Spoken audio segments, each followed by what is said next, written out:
Sometimes you take many steps towards your goal, and maybe other days you just take one step, and that's okay. And that is okay. Initially, I didn't plan to write a series of books. I planned to write a book, and then I realized, oh my gosh, I need to write a series of books. So you can start with one plan, one milestone, and then that might lead to the next milestone that leads to the next milestone. But the important thing is it ties back to your SWOT analysis, to your vision. Where do you want to go? And the biggest thing, why? Why do you want to do that? I shared the reason why I'm doing what I'm doing is I want to pay it forward. I want to create these pathways. I want to share this information with others so they can find their way, whether it's in the space industry or entrepreneurship or another industry, that they're able to find their pathway. And the best way to do that is write it down and get out there and talk about it.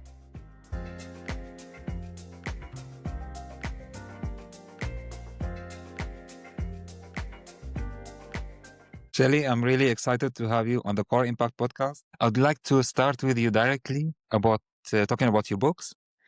You wrote 2 books, and it's both start with what's space got to do with it.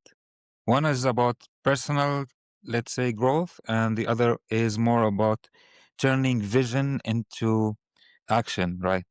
So would you like to tell us what is your intention behind writing these 2 books? Absolutely. Well, first of all, thank you so much for inviting me to join you today. I'm so excited to talk about the books and what's really behind the books. And as you said, the What Space Got to Do with It series has to do with my 35-year career in the space and aerospace emerging technology industry. And a lot of times I would meet people and they wouldn't understand, what does space have to do with it? What does space have to do with our daily lives? What does space have to do with leadership, professional growth, personal development?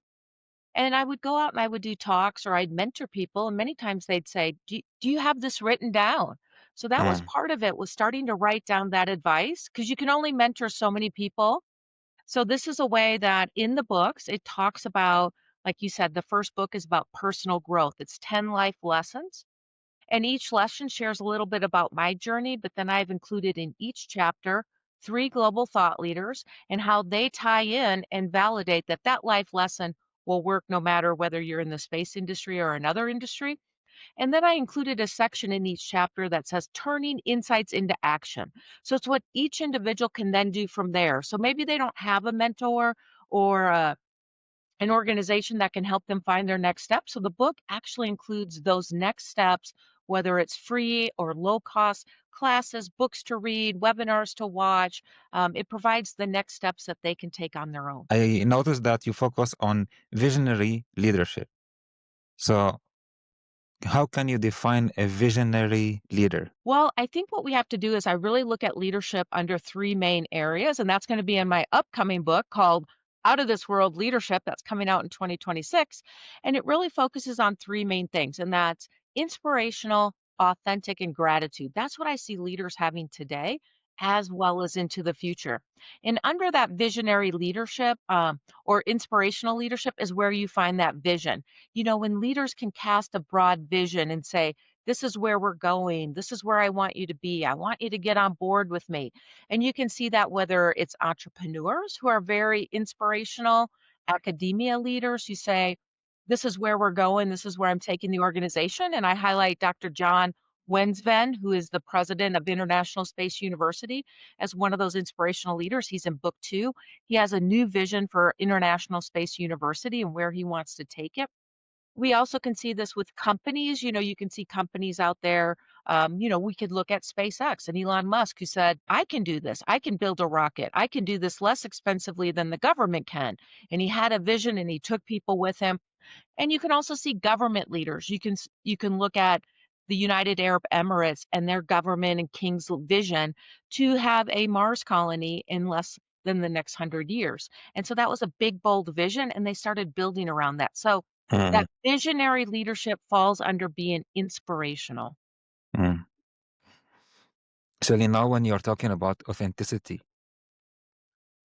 I'm curious to hear from you. What is the one mistake you consider it one of the biggest mistakes that you had in your career that helped you to be the leader you are right now? So one of the biggest mistakes I've made in my career is when I was much younger in my career, I thought I knew everything. I thought I knew it all. I didn't need to ask other people. I can just do it. And the other thing I thought was I could do it myself. So 2 mistakes. So what I've now learned as I've gotten wiser is I don't know it all. As a matter of fact, every day I'm learning how much I don't know. But Mm, if I listen to other people, I can learn from them and then I can become a better leader. So I call it listen, learn, and lead. The other thing is, I grew up as an only child, so we'll share that with your audience. So I always did things alone. I mean, I knew other kids, I played with other kids, but it was different. When you're an only child, you're very independent. So that was something I learned through my military career in the US Air Force. It's not about doing it alone, it's about being part of a team because together we can accomplish a lot more. So there's an African proverb, if you want to go fast, go alone, but if you want to go far, go together. So those are 2 mistakes or lessons I've learned over my career. mm.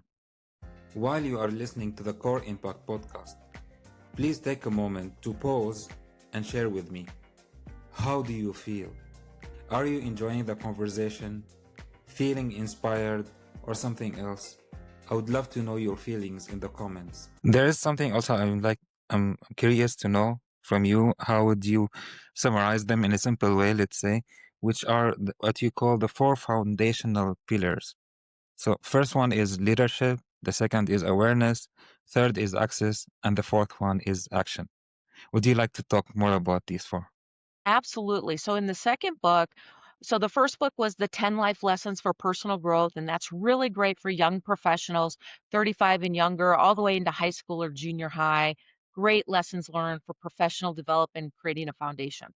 Now, the second book can be independent and it's for even up to mid career as well as younger folks. And those 4 foundational pillars leadership, awareness, access, and action. So, leadership is about self leadership. Before you can lead others, you really need to lead yourself. You need to understand yourself. Uh, they even talk about this with emotional intelligence, self awareness. So, lead yourself means you should do a SWOT analysis for yourself. What are your strengths, weaknesses, opportunities, threats? So, what are your strengths? What are you really good at? What could you improve on? What are the opportunities that could be out there based on what you're excited about, passionate about? What are the threats? And you can find some great in the book. I have some SWOT tools that are free, complimentary. I also do a master class, and I share some of those SWOT tools through the master class. That next step is you have to create awareness. So once you know yourself and you know what you want to do, now you can start looking for those opportunities because until you know your self leadership, it doesn't matter what you're looking for because all things will be available. But now, once you've focused and you have awareness about yourself, now you start to look at, okay, I need to improve some areas, right? Maybe some of your weaknesses are strategic communication or listening skills, right? I had the listening skills. But maybe there's some classes you could take or you could find a mentor. So now you start looking for where might opportunities be. For instance, one opportunity, World Space Week this past year had a mentoring program. So that could have been a good opportunity. Then the next step is access. So once you know that, okay, I know myself, I know what I need to do. Now I need to look at, based on my awareness, what are the things I want to focus on? Because when you get in the internet, it can take you everywhere. So you need to be Mm, focused through awareness. Now you find those access points. So I talked about maybe it's World Space Week could be an access point. Maybe it's Space Generation Advisory Council. So now you actually start looking for organizations and programs that create an access point into what you're passionate about, what you learned through your self discovery.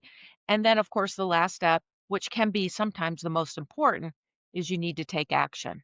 So if you do all this work and then you just have it on a piece of paper like this, it won't do you any good. You have to then take action. So you need to be a lifelong learner. So maybe you need to take training courses, maybe it's building your network, or maybe it's finding a mentor. So that tells you a little bit about the 4 different pillars in the book. thank you, Shelly. There is something that's coming in my mind now when you're talking about them, which is what are the biggest misconceptions that you see from people when they read your books or they get to know your work in general? Well, that's wonderful. I think one of the biggest misperceptions is when people think about space in general, or maybe emerging technology or deep tech, is they automatically think that's not for them. They put up a Yeah. barrier and they might say, "Oh, that's for astronauts, that's for rocket scientists. Oh, this book is about space." And in reality, the book is not about space per se, it's lessons from space, but it really is leadership lessons that can apply to anybody no matter where you are in the world. Because what I did by interviewing over 200 global thought leaders and including 30 interviews per book is I demonstrate that this book will apply to anybody, whether you're in Africa, South America, the United States, Asia, men, women, in space, not in space. It will provide you clarity and opportunities. So I think that's one of the biggest misperceptions about the space industry. It is open to all. There are career paths across all the sectors, whether it's teacher to technicians, rocket scientists to researchers. There's an opportunity, and the book is really for anybody because it's really about leadership and professional development. When I think about space, I don't think about it also only as something that's very far. It's about astronauts, etc. I think about it beyond the industry, of course, as it's almost everything. And without it, we cannot understand ourselves, we cannot reflect, we cannot create. So what do you think about it and how do you define space? Think you're right on target. And what I mean by that is space is part of our everyday lives. We just don't know it. It's so integrated. You know, we all have phones. We love these. There are algorithms in your phone that came from the space industry. You're running apps that are running on the infrastructure of space and cybersecurity. Your banking information is running on space infrastructure. You're also using, oh, one of my favorites is selfies. Your selfies are also, you know, NASA imaging technology. A lot of the cameras in your phones are NASA imaging technology, so your pictures. And even today, we're using a telecommunications tool to talk, and all of telecommunications originated from the Apollo program because NASA needed to talk to the astronauts and they created the telecommunications, and then companies commercialized it. And that's how we have telecommunications today. So whether it's healthcare, dentistry, advanced manufacturing, cybersecurity, robotics, space is already intersected in all those sectors. I'm curious now to know from you what is the most exciting project you worked on this year so far. Oh, there's so many amazing projects I've worked on. You know, I had the opportunity to speak throughout Australia on education and entrepreneurship.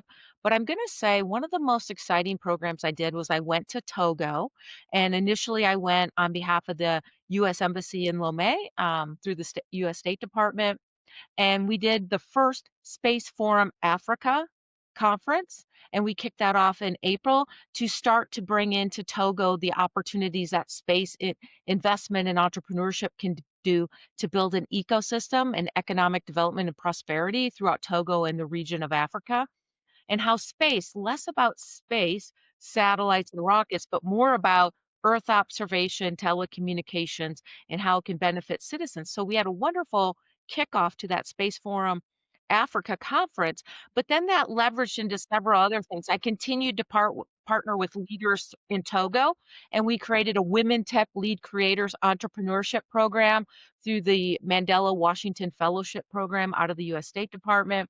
And then that has now leveraged into another US State Department program that we're now doing throughout all of Togo, which is called Digital Youth Entrepreneurship Lab. And we're now doing programs over the next 4 months so we can help train 50 entrepreneurs throughout Togo using technology, innovation, entrepreneurship. And through my second book, I actually have created a master class in innovation, leadership, entrepreneurship.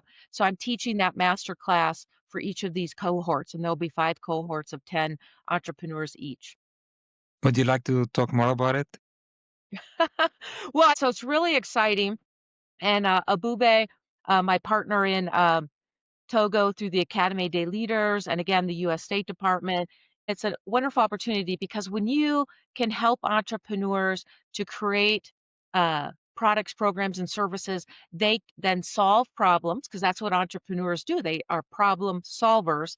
They're solving problems for others. Maybe even it was their problem to begin with. That's why they became an entrepreneur.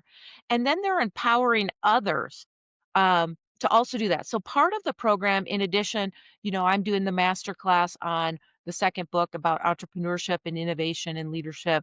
But we're bringing in individuals to talk about kickstarting. There's technology training. You can do so many things to build a business with your phone. And obviously, for individuals in Africa, using your phone to create a business is fantastic. So there's technology. They're talking about drones, and it's a 4-day program in 5 regions of Togo. So it's a really amazing program. I'm just a small part of this overall program, and I'm really grateful to be part of it. This is about building a lasting impact. You can go to a conference, like I said, the Space Forum Africa is a wonderful conference, 4 days. I went out and visited schools. But now by partnering with Academy Day leaders and others like the US Embassy in Lomé, we're actually able to create a lasting impact. And now my collaboration with them has been going on for many months, since April. And so now we're impacting many people. I just received a note from somebody this morning on LinkedIn. They just accomplished a great award, and I congratulated them. And they said, "Thank you so much, because of the Women Tech Lead Creators program we did in September that helped them accomplish their goals and receive this award." And the Women Tech Lead Creators program was designed to help 20 female entrepreneurs create a technology business. Again, solving problems, helping others, but it also helps their family, it helps their community.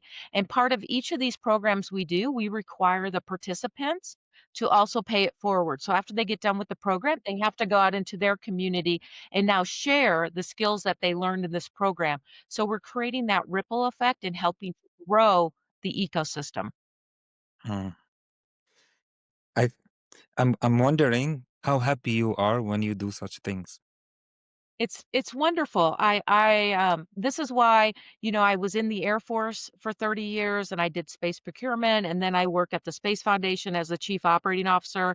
And then 2 years ago I started my own company to do just this, to be able to write books, to partner with others, to create opportunities for people to better their lives, to create those opportunities.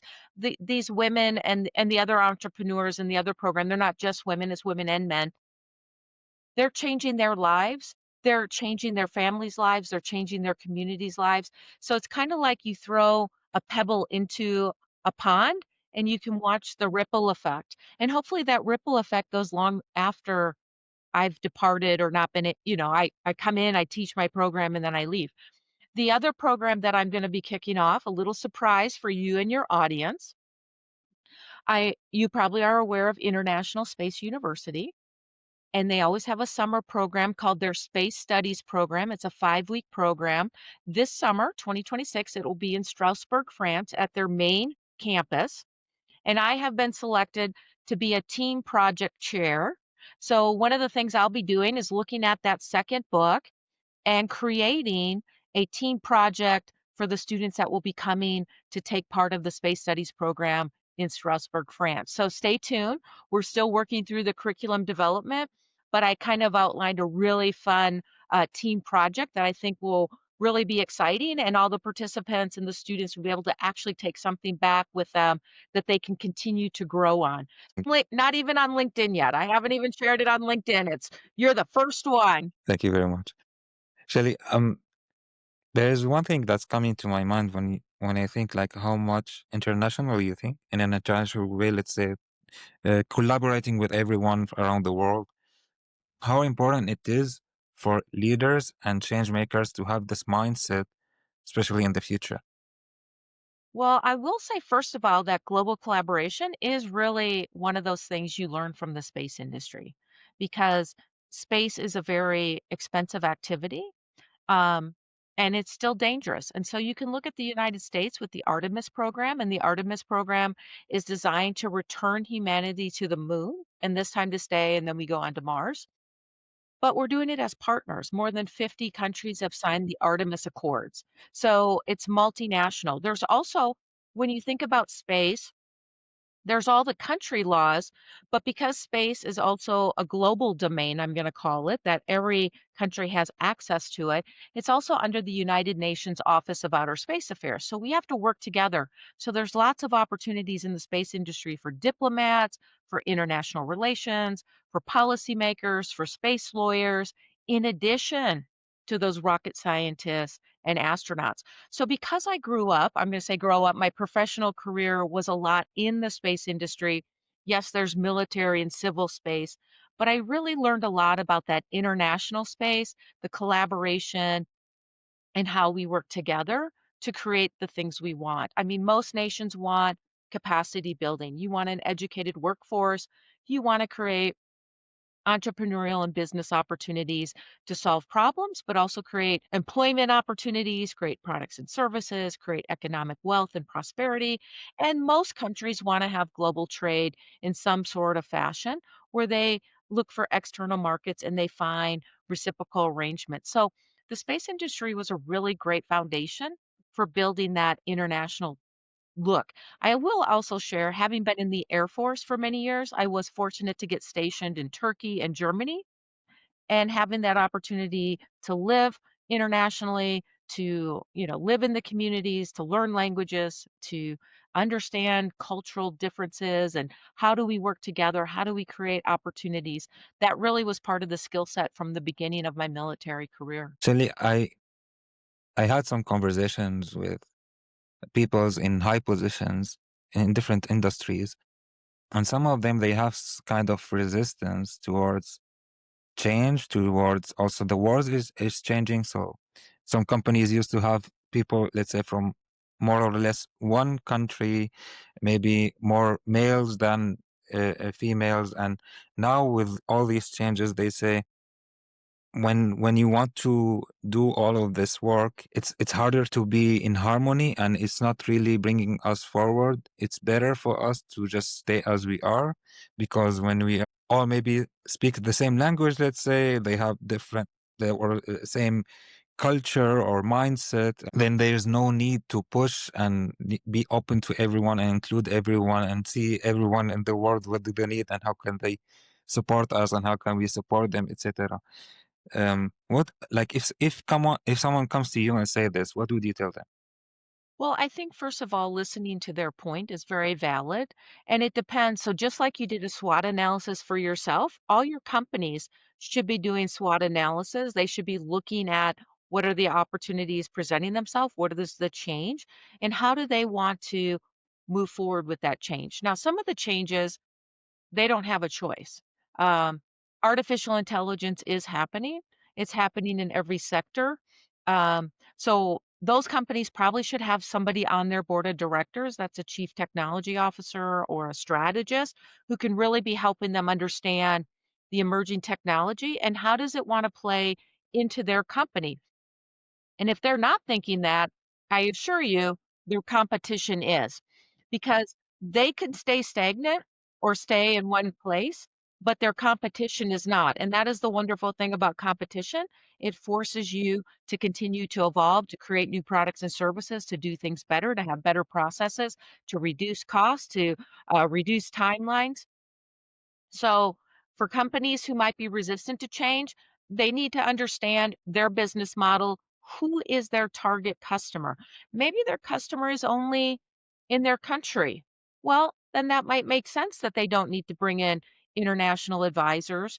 Maybe they grow tomatoes and they only need to sell tomatoes in their country. Maybe they don't need to sell tomatoes to the United States or somewhere else. So I can't make a general term, but if they're a company that is selling technology or they want to compete in the global marketplace, and most countries and companies in other countries want to compete and provide their products and services in the United States, in Japan, in China, they do want global opportunities. So they do need to open up the global lens and understand they don't have to necessarily change their culture, but they do need to understand the culture of their customer. So a lot of companies like to sell in the United States. SES is a company that's located in Europe, but they also have a US subsidiary. So that company, that president understands the US market. They speak the US market language. They understand the US policies and laws. So that's what I share with you. Maybe the corporate company is located in another country and they need to understand their constituents.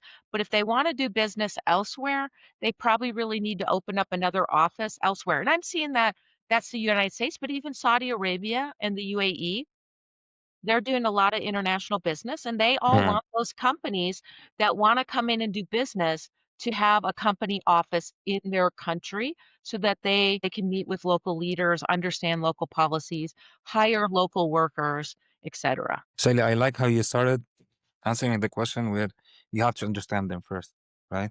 And it's so easy, and I see it a lot now working in the sustainability field and with many people who are enthusiastic and excited about how we can make the world better in their own view, talking about environmental change, climate change, all these issues, and also the social issues that we're having in the world and how can we resolve them. And it's very easy to, I used to be at least, naive looking at it from one point, right? So this is how it should be. This is how it must be. And everyone else, if they say anything else and they resist in any way or think any different perspective, then that is wrong. And this is the right thing to do. And in this case, you cannot really have sustainable, authentic relationships with others and really collaborate with them.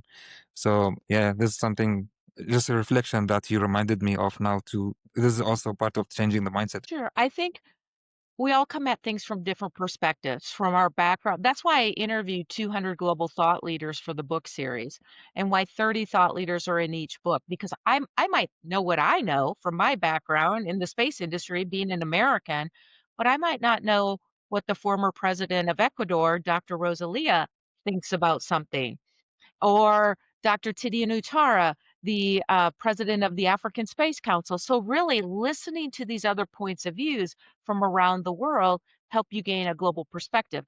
The other point is you won't necessarily agree on all points, but the goal is what are some foundational points you can agree on? Many people can agree on they want schools and opportunities for their children. They want to create a robust economy because they want to elevate everyone's quality of life and standard of living. Now, how you do that and how you get there could be different for each region of the world, but there are some foundational things that most people can come and sit down together, even from different languages, and say, yes, I want my children to have a wonderful future. I want them to have good education. I want them to have opportunities. Yes, I want our country to have a robust economy and good GDP and be able to create products and services that others can buy, that we can employ people and people can have jobs and have a good quality of life. Most people can agree to those basic things. Now, where it gets tricky is how we get to those things. And that may be where we step back and say, well, we agree on these things. Now, how can we work together to help you in your region of the world with your constituents and their ideas? How do we help you unlock that? And that was part of what I'm doing in Togo. I didn't go into Togo and say, I know everything. You all need satellites and rockets and astronauts. No, I went in, I listened, I shared how space technology that exists today could help them. Right now, the satellites are already there. You can use the information for free. The data is already available. This can help your farmers. This can help your military protect the borders. You can protect your fisheries and explain how the space technology can help benefit their lives with what they're doing. And then how can we help create these entrepreneurship programs so we can create economic development? So I went in to listen and to share how space, how these education programs can help you in your country. I don't expect them to be like the United States or other developed space countries like China or Russia. I just want to share with them that these tools are available to help their citizens. And then having that long presence. Yes, I went in for the conference, I visited schools, but now I've been involved with people in Togo now 8 months. So it's building that long-term relationship. It's connecting with people on LinkedIn and promoting their activities and partnering. So it's really not it's about building the relationship as you said. We're building relationships, we're maintaining those relationships, and that's actually part of chapter 9 in the second book, building and maintaining relationships. Networks can help you find new jobs, find new training programs, find scholarships, find opportunities. So I always tell people follow me on LinkedIn. I always try to promote things that are out there. Like obviously I'll promote this webinar, but there are programs like Opportunity for Youth is one of those organizations that promotes a lot of activities on LinkedIn, scholarships, internships, job opportunities. So, you want to start building relationships. Another great organization is Women Tech Network. Even though it says women, it's for men and women. They have mentoring programs. So I've met both men and women proteges through the Women Tech Network that I've mentored, and several of them are also in both book one and two. There's also like the Mars Society, there's Space Generation Advisory Council. So there's a lot of organizations that might already be out there that have a global presence that you can connect with virtually. The G100 is another one for women entrepreneurs who are trying to sell their products in a global market. And so by networking into those organizations, you can build some relationships, you can find mentors, you might be able to find some free training. Uh, so that's why mentorship and or building those networks is so important because it helps you to find access points. The other thing I really like about International Space University is they do have a very good alumni association. So people who go through their program, they're very powerful alumni that also keep in touch and help people find jobs, grants so they can get their master's or PhD. So finding those universities or training programs that also have alumni services can be really beneficial. I just took some programs through Syracuse University, the Institute for veterans and military family. I'm a veteran out of the military, so I took both a boot camp and an accelerator program for entrepreneurs. And because I did those programs, I'm now part of their alumni services. And their alumni services, they have an event today. After our call, they're having a speed networking session. So now I can speed network virtually. Maybe I find somebody Mm, else who's an author or a speaker or a strategist, and we connect and we build relationships. So mm, by building those networks and then maintaining the relationship over mm, time. It's not just once. mm, It's once and then building the relationship, and it's not only what you get, it's about what you can give. And I have to mm. tell you, every time I've mentored, I have learned way more than what I've given. Talking about podcasts like the Diary of a CEO and the School of Greatness, and when I think about them, and I think about, for example, Jay Shetty and many others, I notice how many times they promote each other, they talk to each other. And this is one of the examples. Of course, there are many other examples that you were just mentioning. I see so many leaders and people who inspire me. I see them having this mindset. And where I was raised, let's say, most of the times it was more about competition. So coming from Damascus, coming from Syria, the way I know that my my parents, and I'm not talking about my parents, about talking about the culture, that they are proud of me when they go and tell other parents he's the first in his class, right? So it's all about like being first. But when in life, the most successful people, in my view, are the ones who collaborate with each other and they grow together. So that's something that I really appreciate and like. Also that how much you emphasize on it, and also you live it, and it creates so many opportunities. Well, my parents are similar to yours. They're very proud of the things I've accomplished, and that's wonderful. Parents should be proud of their children. And I think it's good to be first, but at the end of the day, nobody says, "Were you first in your class, in your master's program?" No. "Were you first in your class in your PhD?" No, they just call you doctor. So it's good to have the competitive spirit with yourself. How are you improving yourself every day? You're in competition with yourself. Hopefully, each day you're getting better. You're learning something new, you're improving your skill set. And I kind of think of competition in the business arena, kind of like sports. When you step onto the soccer field, we're competing. You're on the other team. I want to score a goal. You want to score a goal. But when we come off the field, now let's go have lunch together. How do Mm, we work together? That was a good mm, game. How, tell me how you learned how to do that. So it's good to have competition. I used to play tennis, and they said you would rise to the level of tennis player you would play. So you always wanted to play somebody better than you because it would force you to get better. You might always lose, but you're getting better. So it's good to have that competition that helps you get better. But then it's also good to remember that when we're done in the competition, whether it's competing for a government contract or competing for customers, that when we can still meet up, we can still go to lunch together, we can still find ways to partner and be friends and move things forward. And you see that in the space industry. Companies congratulate each other. SpaceX congratulates Blue Origin. There is still that collaboration among space companies, with the government, with each other. So really looking at how we want to continue to compete, but we want to compete with rules that the government sets. We want a level playing field that everyone has the same opportunity to compete in business. We want the same rules on the soccer playing field. That's why there are refs. And then when we're done and the competition is over, we want to be able to go back and say, what were some best practices? What were some lessons learned? Let's go to the International Astronautical Congress and let's do a talk about here are 10 lessons that we learned from competing for government contracts and share those best practices. And that's why you see a lot of the space industry as well as other industries. I'm a program manager, so I'm part of Project Management Institute. So you can see individuals coming from industry sharing best practices, lessons learned. That's how we help the whole industry grow and become better is by sharing those best practices.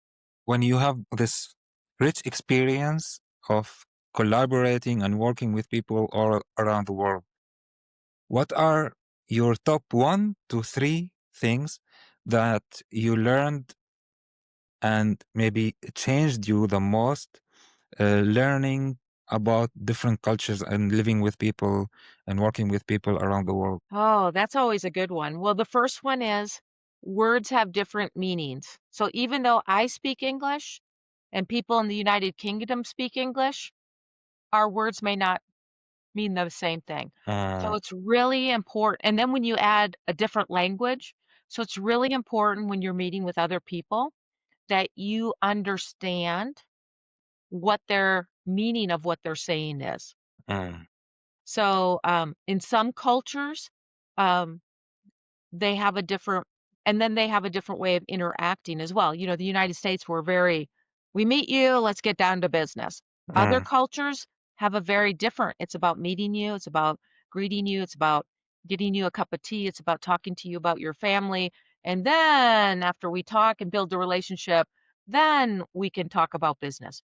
So understanding what everybody's really saying, whether it's language or different meaning for words, understanding how different cultures approach business. And then I'd say the third one is never giving up. Sometimes people think the first time I talk to somebody, and this is even in the US, the first time I talk to somebody, if I don't get the deal, then it's done. And that's not how it works. It's about building that relationship. It's about having the relationship and building trust. Many times, the first time you meet somebody, unless it's a crisis like COVID, we need a COVID shot. You got one? I'm going to buy it. Most times, though, business takes time to build the relationship, to build trust. And so you have to remember that you have to keep coming back. And a prime example for me is I'm finally going to capture a wonderful interview for an amazing alderman in the UK. And I met her last year in December. We were on a panel together. And for the last year, I have been trying to capture her for the next book that's coming out of this world leadership. I didn't give up. I would just every month send a gentle note. Do you have time for the interview? So finally, we have scheduled the interview for December, so she will be in the next book. So you also have to not give up, that the uh, relationship takes time. uh. You don't want to be annoying like every day. Are you free? Are you free? Are you free? But, realizing that you just need to follow up with people. Uh, Maybe it's quarterly, maybe it's monthly, you figure that out. But you have to understand that the relationship, that people are busy, uh, and that if what you're doing is a good product or a good activity or writing good books, they will figure out eventually how to have the time if they want to be in there. So those are kind of three things that I've learned. Mm. And it's part of my journey, it's part of my story now, even reaching this podcast and being able to talk to now 25 over 25 experts in fields that I'm really interested and inspired to have these people role models. For me, they're like even like having some of like people that I've been contacting. It was for me just talking to them or having conversation with them was something. Now I talk to them casually, we talk about days, we are friends, and that didn't happen overnight. I got lots of rejections. I wrote so many people and they said no. Some of them said come back later, it happened later, but it's also part of the process, I think. Yes. It is, and it's and now similar with the books, I also created a webinar series with the people that are in the book. So if you go to Shelli Brunswick YouTube, not everybody could buy the book maybe, but Mm. I made the free webinar so you can at least hear the insights on YouTube, and I'll eventually create a short master class on YouTube about the book as well. But now you do the webinar, and then I help to promote them. One of the individuals, Dr. Catherine Nakalibi, who is the NASA Harvest Director for Africa. She helps farmers understand how they can use space technology to have better outcomes with being farmers, whether it's planting or not planting or understanding what's happening to their crops. And she came out with a TEDx and she said, "Oh, when you get a chance, would you promote this?" Well, absolutely. So what I did is I promoted her from being in the book. I shared her TEDx as well as our interview that we did for the book. So a couple resources for people. And then if people are more interested, then here's where you can buy the book.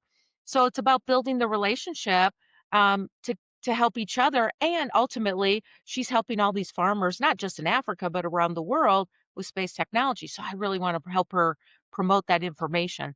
So you Mm. build these relationships where maybe you don't talk all the time, but you comment on LinkedIn or somebody comes out and says, "Hey, I've got this TEDx. Would you mind sharing it?" And it's a wonderful TEDx. So those of you who want to see it, Dr. Catherine Nakalibi, a professor from the University of Maryland and the NASA Harvest um, Director for Africa, she has a great TEDx out about space technology helping farmers. And that's the other thing, promoting other people, Yeah. helping to Yeah. elevate other people's voices, and that's what you're doing. Thank you again for inviting me to join you. You're helping to promote not only my voice, but now I'm gonna help promote Dr. John Wensven from ISU and Dr. Catherine Nakalibi from University of Maryland, and there's many others in the book, both in the US, not in the US, in space, not in space. So lots of great voices in the book that I wanna help elevate. Mhm. And that's the ripple effect you were talking about, Shelly. Absolutely, absolutely. I'm curious also to hear from you. What are you excited about the most when we talk about the future of work and AI? So right now there is a lot of fear about the future of work in AI. We're seeing in the US some jobs going away. They're seeing how AI can be incorporated. And I have to admit, I have incorporated AI into some of my activities. Grammarly is a great checker for your books, for articles. AI is a tool that can help you check this email. Do I have any misspelled words? Help me do this research real quick. So AI is eliminating some jobs. But what I also going to say is AI is going to be a big enabler in every industry in education and entrepreneurship. And it is going to require some reskilling and upskilling. And that requires the role of government and industry and academia to really come together to work together. Because what does that reskilling and upskilling look like? Do we require more degrees? Maybe, maybe not. Does it require credentialing? And that's what I hear a lot of universities talking about now. It's less about getting a degree and it's more about getting different credentialing and then really working with industry to say, what do the new jobs look like? What are the skills you want people to have that relate to AI and quantum Mm. and Mm. technology? And then it's universities listening and then government maybe supporting those um, educational programs with the support of industry to make sure we're helping to reskill and upskill employees and people in our countries so that they're not unemployed. That's one of the biggest fears is people are afraid they're going to lose their job and then they're not going to be able to find another job. So that's the vision with the future of work is we need government's leadership, we need industry and academia to come together and to kind of help create that new pipeline of what reskilling and upskilling will look like for both artificial intelligence as well as other emerging technology. Shelly, I think there's a connection between how we started and now we are talking about now, because we started with self-leadership, right? And talking about myself, I used to be afraid of AI, and I didn't want, like, I wanted, like, I was thinking, yeah, it's cannot take my job, for example, I cannot have work, etc. But over time, I even made a career shift because of all these changes, and I think it's even more liberating because then I don't have to be dependent on something or do kind of work that it's sometimes percentage of it tedious, and it's, more about administrative stuff. Then I can let AI do this, and I know that I can do more creative stuff that AI cannot do. And the more I talk and ask such questions to my guests, the more I get this confirmation. I completely agree. And again, I use AI. I can ask AI write an article for me, but it'll be gibberish, right? Because AI is very fast and it can pull stuff, but if you don't know the right prompts to ask, so a lot of times I'll say, I'm doing research like on this, and I say, and I give it the links and the examples, help me find the similarities and the differences. It can do that. I could do that. It would just take hours of time. Mm, It can do that in moments, those type of activities. So it's creating a workforce that's going to be way more efficient. It's going to eliminate that tedious work. And of course, it doesn't eliminate humans because we still have to check AI's work. Um, they call it a hallucinating, but sometimes AI isn't right. And so yeah. it requires you to validate. I mean, I always ask AI, where did you get this information? Show me the Mm, reference and the resource. I click on mm, it and it goes nowhere. This mm, reference does not work. AI, where did you find this information? Oh, I didn't exactly find it, right? So it's going to require humans to also validate the work of AI to make sure that it's not they say hallucinating, lying. I had somebody describe AI as a excited grad student who constantly wants to tell their professor, "Yes, we can do that." And yeah. so AI wants to say, "Yes, we can do that." And then when Mhm, you go, "Are you sure?" And then it's like, "Well, maybe not." So mm, AI is very excited to help you accomplish your goals, but it may give you information that it thinks you want to hear, but it may not be accurate. mm. It's important to be aware of the confirmation bias. Exactly. Yes. Mm, So, and some tools are better than others, and sometimes you can use multiple tools, um, and create that. And then some people have created bots and many other things. So I think AI, especially for small and medium-sized companies, they call it small and medium-sized enterprises, using AI and being able to utilize it effectively with a team that is AI savvy. I mean, they don't have to be AI people, but they've learned enough skills and they're credentialed, they could come and work for a small and medium-sized company and really help a small and medium-sized company exponentially grow because they're able to capture and harness the tools of AI to help them grow quickly and nimbly. mm. There's another question also talking about the future.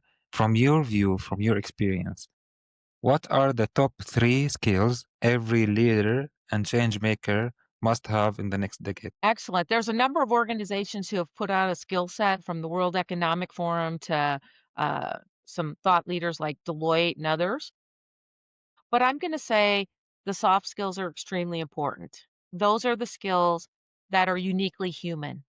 And those are the skills that relate to communication. How do we communicate? Even with AI, I just shared with you, we have to communicate with AI. We have to ask it the right prompts. So communication is critical. Those leadership skills. AI is not going to be a leader out there leading people. It's going to give advice, but ultimately we still need to develop amazing human leadership skills. And then we really need to look at resilience. Um, because change is happening, jobs are going to be created and go away. You talked about even companies that may be resistant to change. We really need to look at being resilient because we're going to have ups and downs. Sometimes you see on LinkedIn, everybody's like, I got this, I got this, I got this. It's always up, wonderful story up and to the right. I call it a project management term. Up and to the right is a good trend. But most careers are like this. And if you're on the entrepreneurial journey, one day you're like this and one day you're like this. So it's very diverse. So building that resilience mindset and remembering that, every day is just another day, and you get to keep moving forward, and some days you're gonna make great strides, some days you might go back a little bit, other days you may go forward. It's about being resilient and just keep moving forward because it's also good to document those things. Maybe you have a vision wall or a notebook or something so that when you look back over the last month or week or however, you can say, "Wow, I did accomplish great things." So sometimes having an accountability person is helpful for that, like having a Mm, mentor. I have an executive mentor, and before I meet with him every month, I actually step back and say, what have I done since our last meeting? Doot, doot, doot. And I do ask ChatGPT, hey, what have I done since our last meeting? And he comes up with some ideas that I might have missed. And then I put together a synopsis for my mentor saying, since we last met, here are the things I've accomplished related mm, being an author, being a speaker, being a strategist. Here are some other activities. Here is what I'd like to talk about when we meet. So that way I know what I want to talk about when I meet with him, and he knows what I want to talk about. So we come into that hour session. I don't have to spend the first 30 minutes telling him what I did over the last month. He already knows. And mm, now it's what can we talk about today for my hour so that I know what I can do for the next month. mm. There is something inspiring you just mentioned now for me, and it reminds me of there is no person on earth, or first of all, knows everything, or cannot have, you know, doesn't need help from others, or doesn't have blind spots. Let's say we talk about the best or the most famous footballers, say Ronaldo or Messi. They have coaches. They had great coaches, and they still getting coached every day. And if you talk about anyone in any field, and it's actually the other way around, because I used to think that maybe someone, if they are already like, famous author and speaker and everything, then they only coach others. They don't need to be coached. But that's a great reminder. I'm curious, how often do you meet with your mentor? I meet with him monthly, and Okay. usually when I mentor proteges, I meet with them monthly. But of course, if something comes in that might be urgent and I want his feedback, or if somebody I'm mentoring has something urgent, you're always able to email or WhatsApp. So Mm. monthly plan, but then opportunities might pop up where I need his insights of what does he think about this. Um, so everybody, no matter where you are in your career, you should have a mentor or executive coach, uh, somebody and my mentor I requested, I don't know everything either. The person I'm working with right now was a marketing leader. So he really understands marketing, sales, um, executive presence. And so those are skills, coming out of the military and being a chief operating officer and now a CEO. It's not an area I really had a lot of experience as a marketing executive. So he comes in from things from a different perspective as I'm looking to grow my book series, my speaker series, and so on. So he comes in from a very different perspective than what I've learned through the military and being at Space Foundation. And one last thing I want to check, because this is a key word and I've been studying, reflecting on it. It's also a part of my MBA, which is being resilient. Like how can you be resilient? So there are two things that you mentioned, and I want to check that this is what I understand correctly. The first one is document, and say it in a short, and the second one is having a mentor. Do you like to add anything else? How can you be resilient and stay resilient? The other thing I want to say is some days are going to be like, oh my gosh, I read a whole chapter today for my next book. And you're like, oh, and then the next day you have writer's block. Mm, So it's okay to have those days. Sometimes we're really hard on ourselves. We're like, why didn't mm, I write 5 chapters this week? Well, 5 chapters in a week is probably a bit ambitious. Um, mm.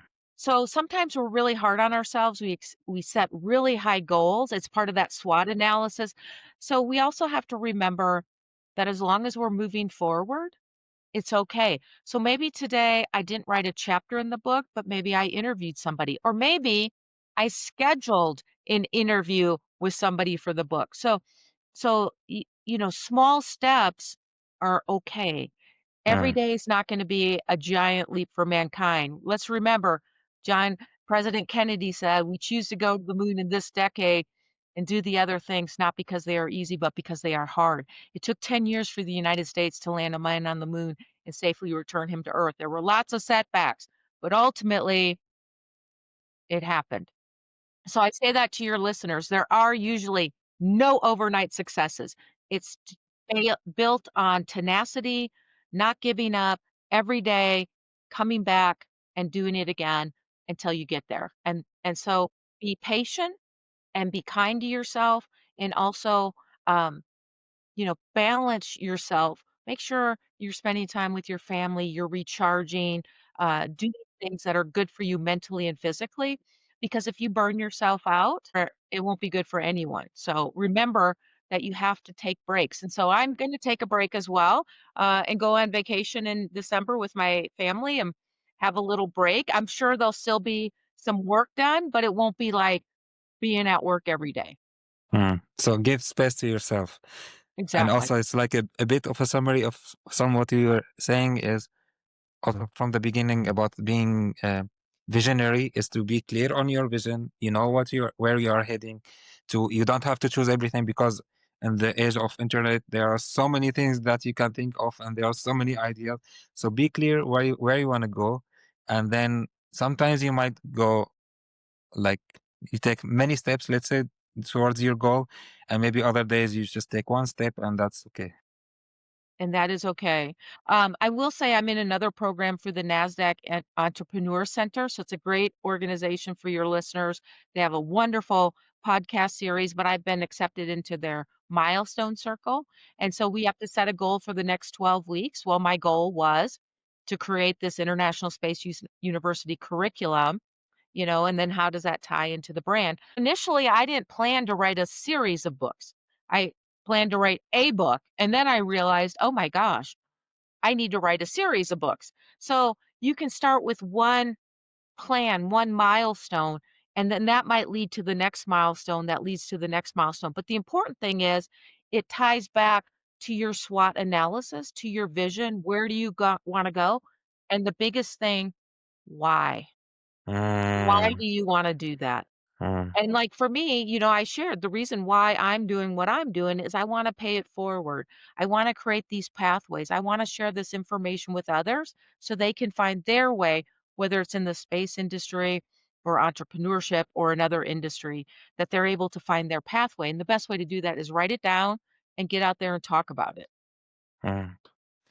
Shelly, I think it's really the right time for me that we had this podcast because I'm being honest now. Every day I start my day with the journaling, and I end my journaling with usually three things. I don't like if it's so much, I put five, but I try to concentrate on three things for the day.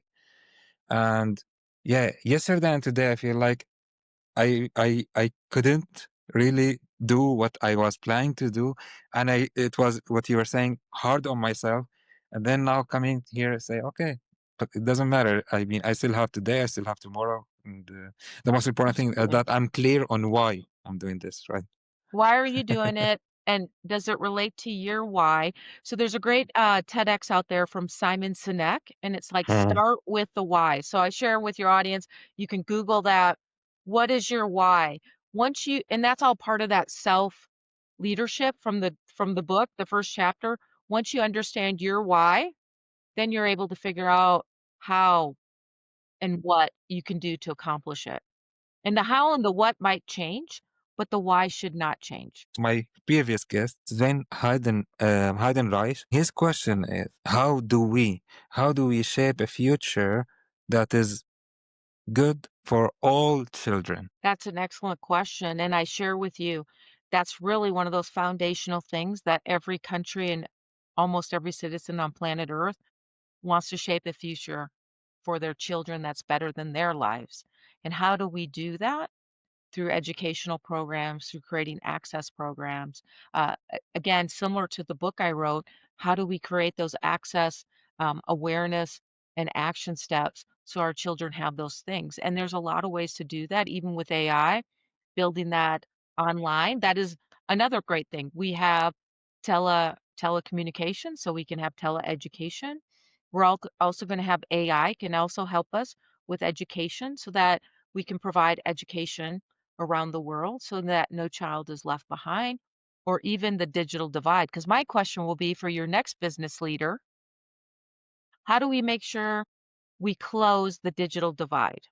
Because right now we can see there are island nations around the world that don't even have access to the internet because you Mm. can't lay fiber optic cable there. There are space companies that are trying to provide internet access, but until we can close the digital divide, we will have people who have access to prosperity, to education, to opportunity, and then we're going to have a lack of that for individuals. So for your next guest, I look forward to hearing how they think we can close that digital divide, whether it's in their country or even globally. Okay, we'll do this. Shelly, do you think there's anything that is important that we haven't talked about?